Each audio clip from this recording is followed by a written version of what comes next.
Amara's knees hit the marble floor before she even understood why she was falling. Clean it. Now. The voice belonged to Priya Devendra, heiress to a shipping fortune, one of 5 women competing to become Mrs. Kang Jaewon. She had knocked the tray from Amara's hands on purpose. Everyone in the room knew it. Nobody said a word. Amara looked at the shattered porcelain scattered across the floor of the Kang family's grand receiving hall, then up at the 4 other candidates watching her with the same expression they might give a stray dog that had wandered in from the rain. Their silk dresses caught the chandelier light. Her uniform was still damp from the storm outside, the one she'd walked through for 40 minutes because the staff car had accidentally left without her. I said clean it, Priya repeated, her voice sweet as poison. Or should I tell Madame Kang that the temporary girl can't even carry a tea tray? Amara knelt and began gathering the shards with her bare hands. A piece bit into her palm. She didn't flinch. She had learned a long time ago that flinching only fed people like this. 3 years ago, she had been engaged to a man who told her she was too much and not enough all in the same breath. Too proud to be quiet, not polished enough to be seen with his family. He left her 2 months before their wedding, keeping the deposit on the venue and telling their mutual friends that she had changed. Since then, Amara had learned to swallow humiliation the way other people swallowed air. Automatically, silently, without complaint.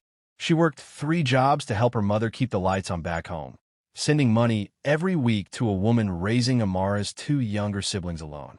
When the temp agency offered her 2 weeks of work at the Kang estate, serving during the selection process for the youngest Kang heir's bride, she nearly wept with relief. 2 weeks of wages was a month of groceries. She did not know, kneeling on that cold marble floor with blood beating in her palm, that the quiet old woman mopping the west corridor 40 feet away, gray uniform, silver hair pulled into a severe bun, eyes that missed absolutely nothing, was not a maid at all. She was Kang Soo-jin, mother of Kang Jaewon, and she had been watching every single one of these women for 6 days, waiting to see who they were when they believed no one important was looking. Soo-jin set down her mop and walked closer, her steps unhurried. "Let me help you, dear," she said in accented but clear English, kneeling beside Amara without a hint of hesitation. No, please, I've got it," Amara said quickly, glancing up in alarm. "You shouldn't be on your knees, ma'am. Let me." "I have scrubbed floors for 40 years, the old woman said simply. "My knees know this floor better than my own bed." Priya rolled her eyes and turned away with her companions, already bored, already moving on to complain about the caviar service at lunch. None of them noticed the way the old maid's eyes tracked Amara's every movement. None of them noticed that when Amara's hand began to bleed more heavily, the old woman took a clean handkerchief from her apron pocket, a handkerchief embroidered with the Kang family crest, a detail no maid should have had reason to carry, and pressed it gently into Amara's palm. "You didn't cry," Soo-jin said quietly, so only Amara could hear. "Crying doesn't pay rent," Amara answered, before she could stop herself. Then, embarrassed, she added, "Sorry. That was rude." "No," Soo-jin said, something unreadable passing behind her eyes. "That was honest." That night, in the servants' quarters, Amara sat on the edge of her narrow bed and unwrapped the handkerchief to wash the blood from it before returning it. That was when she saw the small gold thread stitched into the corner. Not a maid's initials, but a family name. Kang. She frowned at it for a long moment, then folded it carefully and set it aside, too exhausted to make sense of anything except the throbbing of her hand and the ache of another day survived. She had no way of knowing that 4 floors above her, Kang Jaewon stood at his office window with a glass of untouched whiskey, listening to his mother's voice on the phone. "There is one," Soo-jin said, without preamble.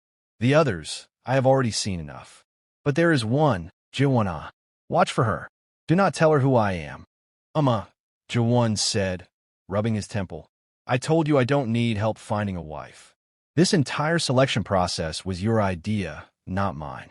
And I am telling you," his mother said, in the tone that had ended arguments since before he could walk, "that I found something in 6 days that you would not have found in 6 years because you have been too busy being cold to actually look at anyone." Jaewon said nothing. His mother rarely wasted words, and she had never once been wrong about people. It was, in fact, the single trait about her that terrified boardrooms across Seoul more than his own reputation did, and his reputation was considerable. At 36, Kang Jaewon ran a shipping and logistics empire that spanned 4 continents, absorbed 3 rival companies in hostile takeovers before he turned 30, and had never, not once, been photographed smiling in a business publication. People called him ice. People called him a shark in a 3-piece suit. What people did not know, what almost no one alive knew except his mother, was that the ice had a source. A fiancée, years ago, who had wanted his name and his money and nothing whatsoever of him. He had built a wall after that, brick by brick, deal by deal. He had gotten very good at being untouchable. "Fine," he said finally. "Point her out tomorrow." "You will not need me to point her out," his mother said, and he could hear the smile in her voice. "You will know." The crisis came 2 days later, and it came fast, the way real crises always do. A delegation from Jaewon Group, the Kang family's most important Korean business partner, old money, old customs, the kind of family that measured respect in centimeters of bowing, arrived 4 hours ahead of schedule due to a flight change no one had communicated properly. The head of the delegation was 81 years old, spoke almost no English, and had a well-known reputation for walking out of meetings when he felt disrespected. The house exploded into controlled panic. The translator hired for the visit was stuck in traffic across the city. Jaewon's assistant was pale. The 5 bride candidates, gathered in the drawing room for what was supposed to be a pleasant afternoon tea to impress the visiting elder, suddenly found themselves staring at a language wall none of them could cross. Priya laughed nervously and said something about how surely someone on staff spoke Korean. No one did. The elder's frown deepened with every silent, fumbling minute. Jaewon stood near the doorway, jaw tight, watching 6 months of delicate partnership negotiations threaten to collapse over a scheduling error in a room full of beautiful women who could not say a single word to fix it. "Halabiaji," came a quiet voice from the corridor. "Gwanchan Yuzumnika? Melili osinzine pigwa an ositoyo." "Grandfather, are you all right? Was the journey not too tiring for you?" Every head in the room turned. Amara stood in the doorway in her serving uniform, a tray balanced on one arm, her Korean flowing out low and warm and completely fluent, complete with the deep, old-fashioned honorifics that only someone raised around traditional Korean elders would think to use. The old man's face transformed. For the first time since he'd walked through the doors, he smiled. "Nuga garukio jusioyo," he asked her. "Who taught you this?" Leaning forward with sudden, delighted curiosity. "Giohui apogee, hangukizio gunsing yulhazio," Amara answered, setting the tray down and pouring his tea with careful, correct 2-handed form. "My father served in Korea. He raised me speaking it at home.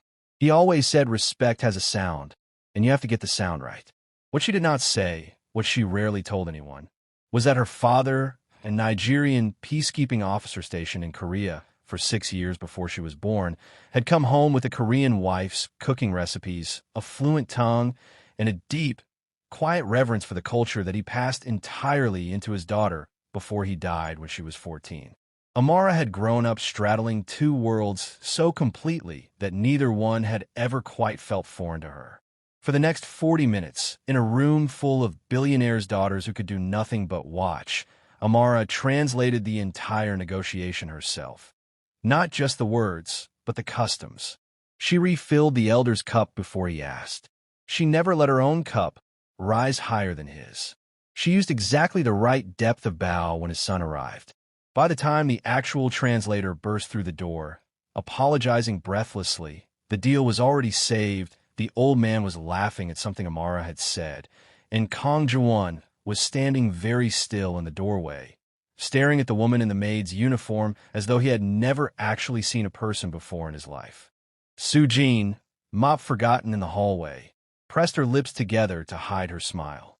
Later that evening, the elder, before leaving, took Jaewon aside and said, in Korean, "That girl, the one who poured my tea, she understands us better than the last 3 translators you've hired combined. Where did you find her?" Jaewon didn't have an answer. He realized, standing there, that he had never once bothered to learn her name. He found her an hour later, alone on the back terrace, still in uniform, staring out at the dark garden with the small gold-threaded handkerchief clutched in one hand. She hadn't heard him approach. "You saved that deal today," he said. Amara, startled, straightening quickly, tucking the handkerchief into her apron pocket.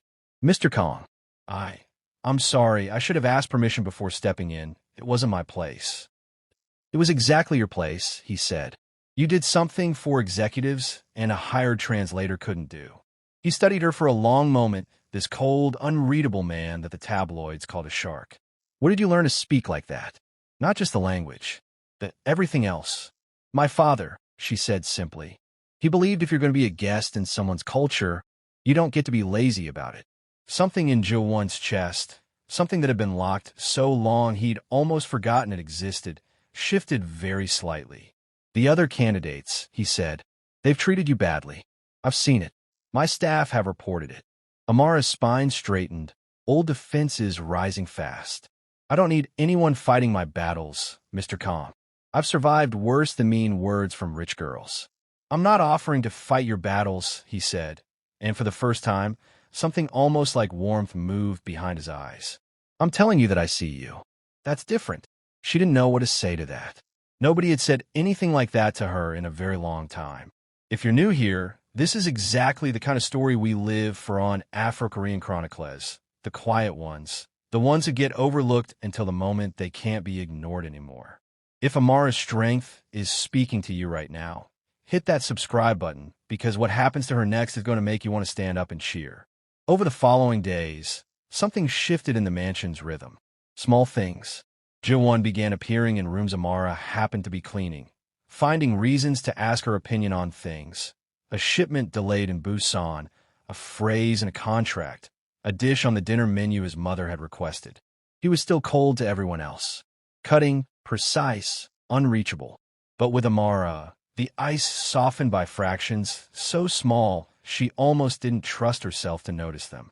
He learned that she sent nearly every paycheck home, that her mother had raised 3 children alone after her father's death, that she had been engaged once, and that the wound from it still sat close to the surface even though she never let it show in front of the other candidates. He learned that she had never actually applied to be a bride candidate at all. The agency had placed her as household staff, a temporary hire, nothing more. She hadn't even known, until 3 days in, that the extravagant selection week was happening around her. Which meant, Jaewon realized with a slow, dawning fury, that his mother had orchestrated far more than he'd first understood. He confronted Soo-jin in her private study, where she had finally shed the maid's uniform for her usual silk hanbok. "You planted her here," he said. "Amara. She's not a candidate. She's staff. You brought her in deliberately." "I brought in someone who would show me the truth," his mother corrected calmly, "instead of a performance.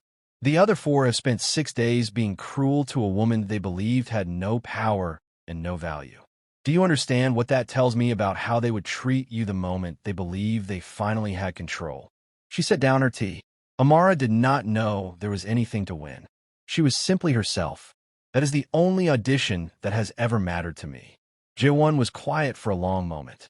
"She's been humiliated in my house for 6 days," he said finally, voice low, "because of a test she didn't even know she was taking." "Then perhaps," his mother said gently, "it is time the house learned who she really is." The gala was held 3 nights later. The formal announcement dinner, where tradition demanded Madame Kang reveal which of the 5 candidates she had selected to move forward with her son. All of Seoul's old money had turned out for it, crystal and silk, and the particular hush of people who had spent their whole lives being looked at. Priya and the other 3 candidates arrived glittering, confident, already halfway convinced the outcome was theirs. None of them noticed Amara at first.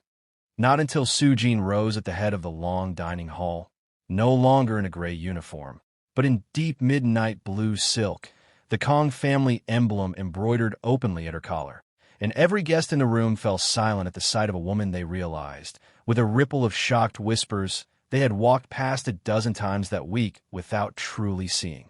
"For 6 days," Soo-jin said, her voice carrying easily across the stunned room. I worked in my son's house as a maid. I mopped these floors. I carried these trays. I wanted to see not who these women were in front of cameras, but who they were when they believed no one who mattered was watching. Priya's champagne glass trembled almost imperceptibly in her hand. I watched one candidate order a servant to clean up a mess she herself created, on her knees, in front of guests. Sujin's eyes settled, cold and precise, on Priya. I watched another leave that same servant out in a storm on purpose because she wanted the position of least liked candidate to fall to someone else. Her gaze moved to a second woman, who had gone pale. I watched cruelty dressed in silk, and I watched something else entirely. A woman who knelt on broken glass and never once complained, who spoke my language and my customs so fluently that she saved my family's most important partnership without asking for a single ounce of credit, who has quietly supported her mother and siblings on wages that would not cover the shoes in this room, and who has shown my son more genuine warmth in 6 days than any woman who has walked through these doors in 10 years. The entire room turned to Amara, who stood frozen near the back wall in her plain uniform, mortified, disbelieving. "Amara," Sujin said, and her voice, for the first time all evening, softened completely. "Come here, my dear." Amara didn't move at first. Jaewon crossed the room himself, closing the distance, and offered her his hand in front of every person who had ever looked through her like she wasn't there. "You don't have to be afraid of this room," he said quietly. "Only for her. Not anymore. Not ever again." She took his hand. What followed was the kind of public unraveling that Seoul society would whisper about for years. Priya, cornered by Sujin's calm, unrelenting recounting of the past week, made the mistake of trying to laugh it off, sneering that surely no one expected the Kang heir to marry the help. Sujin's response was quiet and absolutely final. "The help," she said, "showed more grace on her knees than you have shown standing up in silk your entire life. You may leave my son's house tonight, and you will not be receiving an invitation back." One by one, the other candidates found their own cruelties recounted back to them in front of the very families they'd been trying to impress. A cutting remark to a driver, a dismissed apology to a maid, small unkindnesses they believed were invisible. By the end of the night, all four had gone, faces burning, reputations quietly but unmistakably diminished in a room full of people who would talk about this for months. Jaewon stood at the center of it all, with Amara's hand in his, and for the first time in longer than he could remember, he did not feel like ice. He felt like a man who had finally been thawed out by someone who had never once asked him to change. "I don't have anything to offer that room," Amara whispered to him, still stunned, still half convinced she was dreaming. "I'm not one of them." "No," Jaewon agreed, lifting her hand gently to his lips. "You're better than all of them. That's exactly why my mother chose you. And it's exactly why I'm never letting you walk out of this house again, unless it's beside me." In the weeks that followed, Amara did not simply move into the Kang estate as a guest. She was elevated fully and publicly, introduced at every event as Jaewon's fiancée, dressed not to erase who she was, but to let the world finally see the woman who had been there all along. Her mother and siblings were flown out for the engagement announcement, and for the first time since her father's death, Amara watched her mother cry from joy instead of exhaustion. She still spoke Korean at every family gathering, still poured tea with the same careful two-handed respect she'd shown a stranger's grandfather in a moment of crisis, because that was never a performance. That was simply who she was. Jaewon learned, slowly, patiently, that loving her meant learning to be soft again, and he found, to his own quiet astonishment, that he didn't mind the thaw at all. If this story moved you the way it moved us telling it, you already know what to do. Subscribe to AfroKorean Chronicles, because Amara and Jaewon's story is just the beginning of what's coming to this channel. There are more women out there who are underestimated, overlooked, and pushed down onto cold marble floors. And there are more Korean hearts waiting to finally see them clearly. Come back to the next one. We'll be waiting for you.